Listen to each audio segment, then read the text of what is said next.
السلام علیکم، دس از محمد سلطان Arshad with talking chapters. جی، میں نے وقت کے مختلف ادوار میں جب عورت کا مقام، اس کا مرتبہ، اس کی حیثیت اور اس کا استعمال جاننے کی کوشش کی تو مجھے عورت مختلف شکلوں میں ملی۔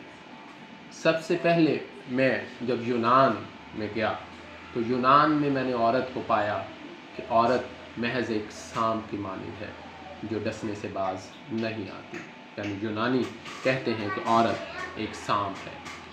پھر یونان میں جو علم و فلسفے کا بانی ہے، جس کو ہم علم اور فلسفے کی خاطر قربان ہونے کی علامت سمجھتے ہیں، سقراط، جی سوکریٹس کہتا ہے کہ عورت فتنہ اور فساد کی وجہ ہے، عورت کے شر سے بچنا لازمی ہے۔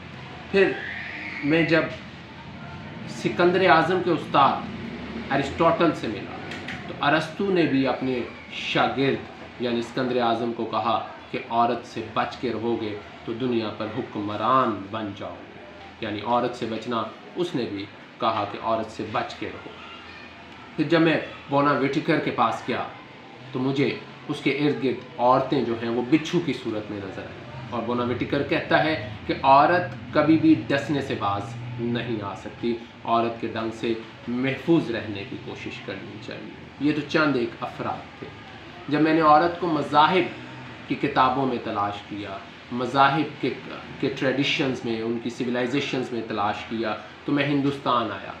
ہندوستان میں نے عورت کا عجیب ایک حال احوال جانا، عورت کو عجیب شکل میں دیکھا۔ ہندوستانی جب عورت کو پتھر کی مورتی بناتے ہیں تو اسے ماں کا درجہ دیتے ہیں، اسے ماتا کہتے ہیں، اسے کالی ماں کہتے ہیں، اس کے سامنے سر جھکاتے ہیں۔ لیکن جب وہی عورت ہندوستان میں کسی مرد کے پاس انسانی روپ میں آتی ہے تو مرد جو ہے اسے جلا دیتے ہیں، اسے ستی کر دیتے ہیں، اس کے خاوند کے ساتھ زندہ۔ پھر جب میں نے عورت کو رومن کیتھولک چرچ میں تلاش کرنے کی کوشش کی، حالانکہ عورت کا چرچ میں بڑا مقام نظر آتا ہے، عورت نن کے طور پہ کام کرتی ہے، نن کے طور پہ وہ کرسچینٹی کو سرو کرتی ہے، لیکن رومن کیتھولک چرچ کہتا ہے کہ عورت کو مقدس کتاب کو چھونے کی اجازت نہیں ہے۔ یوحنا میں عورت کو شر کی بیٹی کہا گیا ہے۔ پھر جب میں عربوں کو دیکھتا ہوں ظہور اسلام سے پہلے تو عربوں کے ہاں عورت محض ایک کھلونا تھی۔ عرب اپنی شاعری میں عورت کا تمسخر بنایا کرتے تھے، عورت کا مذاق اڑایا کرتے تھے، اور عربوں کے ہاں عورت کی پیدائش پر سینہ کوبی کی جاتی تھی، عورت کو پیدا ہوتے ہی زندہ دفن کر دیا جاتا تھا۔ اور اسی عورت کو جب میں آج ماڈرن سوسائٹی میں دیکھتا ہوں، جی 20ویں یا 21ویں صدی میں جب میں عورت کو دیکھتا ہوں تو عورت مجھے محض ایک اشتہار نظر آتی ہے، ایک تشہیر کا ذریعہ نظر آتی ہے، ایڈورٹیزمنٹ کا سورس نظر آتی ہے، اس کے علاوہ عورت کا مجھے کوئی مقام نظر نہیں آتا۔ اسی عورت کو جب میں تلاش کرتے کرتے قرآن کے اوراق کو الٹ پلٹ کر دیکھتا ہوں، قرآن سے اس عورت کو سمجھنے کی کوشش کرتا ہوں، جب اس عورت کا میں مقام حضرت محمد مصطفیٰ صلی اللہ علیہ وآلہ وسلم کی آمد کے بعد جب اس عورت کا مقام دیکھتا ہوں تو میں ورطہ حیرت کا شکار ہو جاتا ہوں۔ I feel rather strange کہ یہ بھی عورت ہے۔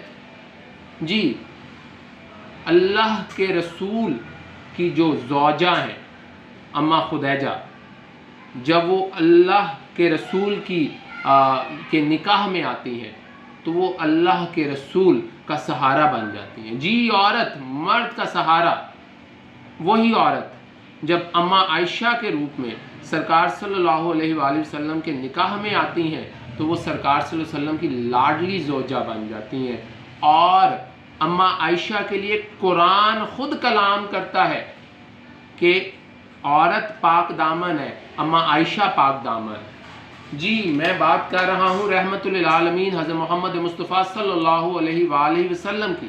جب آپ کے دربار میں آپ کی شہزادی مرشدزادی حضرت فاطمہ الزہرا تشریف لاتی ہیں تو وہی مرشدزادی فاطمہ الزہرا جو ہیں وہ رحمت للعالمین کے لیے رحمت بن جاتی ہے۔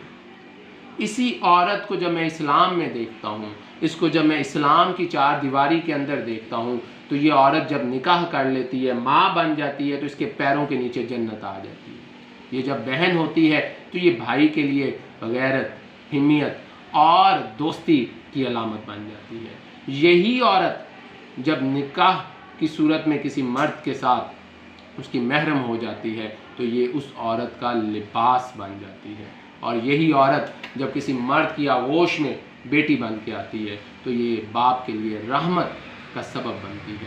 تو یہ مختلف ادوار میں عورتوں کا مقام، مختلف مذاہب میں عورتوں کا مقام آپ لوگوں کے ساتھ میں نے شیئر کیا۔ اب یہاں سے آپ نے دیکھنا ہے کہ یہ جو کہا جاتا ہے کہ مائی باڈی مائی کنسنٹ، میرا جسم میری مرضی، اور یہ جس ڈگر پہ آج کی عورت نکل چکی ہے، کیا اس عورت کو یورپ وہ حقوق دے سکتا ہے؟ کیا اس عورت کو لادینیت وہ حقوق دے سکتی ہے؟